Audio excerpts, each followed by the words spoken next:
How I healed my hypothyroidism naturally in less than 1 year, part 1. Now, I wish that I could tell you it was one supplement or one diet that really healed me, but this has been an 8-month journey, and that's what we're gonna dive into during this series. I think it's really important to give you guys the backstory on how I even found out that I had hypothyroidism and hormonal imbalances. Fast forward to summer 2022, I'm feeling amazing. I'm in the best shape of my life. Company is absolutely thriving, and I had just entered into my final prep for Miss Illinois USA. 3 days before I left to compete, I was in a tragic car accident. How I even walked away is beyond me. I was ran off the road by a drunk driver, and I walked away with minor burns and a fractured rib. You guys, I was so hell-bent on still competing and being the best that I could possibly be. I went to the gym the next day with a freaking fractured rib and burns. Honestly, mind-blowing to me. I competed, I won a bunch of categories, including swimsuit, which I'm still very proud of to this day. Went on and continued to live my life. Now, it's fall 2022 of that year. I got a severe case of COVID that totally kicked my ass. Battled through that, but I fought symptoms for over 2 months. This is where my health took a serious turn. At this point, I was starting to gain weight, even though I was continuing to train in a way that had always worked for my body. As you can see here, I went from this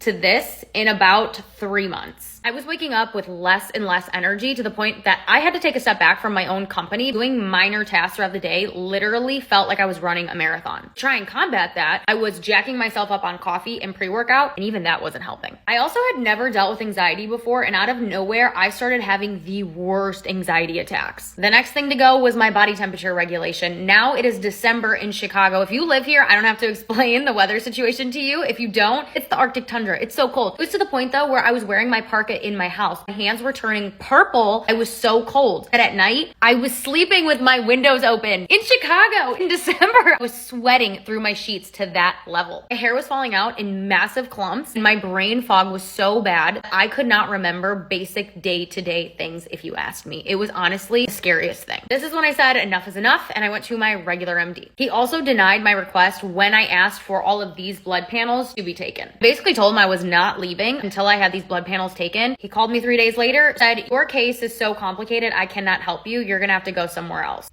In a nutshell, it came back that my thyroid levels indicated that I had hypothyroidism. My FSH, my LH levels were so low that it almost seemed like my body was not producing any of those hormones. My estrogen was indicating that I was postmenopausal at 28 years old. I didn't know where to turn, so I went to my OBGYN, and he told me that it was gonna be super simple to treat. All I needed to do was start taking levothyroxine. Now, I was adamant that I was not going to be taking this medication because it is a synthetic thyroid medication. So he reasoned with me. He put me on Armour thyroid medication and started me on 30 mcg. In about a week, I couldn't sleep at all, having terrible heart palpitations. My anxiety magnified to the point where I had the worst panic attack I've ever had. Thank God for my mom, because she was with me that day and she was able to calm me down. I literally felt like I was living in a stranger's body that I would not have wished on my worst enemy. When I brought this to his attention, he said, "This is normal. Your body just has to get used to this new type of medication. Keep taking it and come back in 30 days. I was also not going to settle for that. So I took it upon myself to start breaking the 30 mcg in half, or taking 15 mcg, and a lot of that added anxiety seemed to lessen. However, most of my symptoms I was trying to get rid of were still prevalent. Even if it was a small amount, they were still there, and that was the problem. This is when I said I'm done putting my health in the hands of other people. I'm going to take it upon myself to educate myself on